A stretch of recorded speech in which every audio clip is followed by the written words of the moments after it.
Okay guys, dahil na-miss natin kumain ng gulay, so pumunta tayo dito sa Neston Hypermarket sa Sharjah para maghanap tayo ng ating lulutuin, bibili ng isda, gulay at prutas.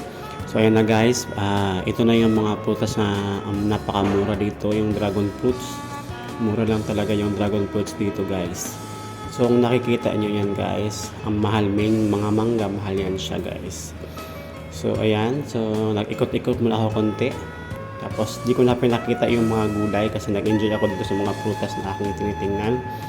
Then ito yung nakita ko, mura ng mga gamit sa kusina. Mga mura lang siya guys, pwede pang bagahe. So ayan na guys, yan, pag may time bibili tayo niyan at kung may extra papadala tayo. Mura lang talaga guys, nakaset na siya. So ayan na nga guys, magluluto na ako ng tinulang isda. So ayan guys, ito na yung isda na binili ko doon sa hypermarket at bumili ako ng pitsay at mga prutas.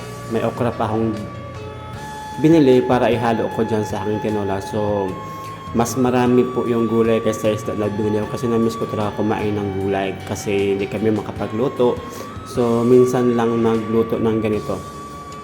So ayun na guys, may bagoong pa kami. So kakain na tayo guys.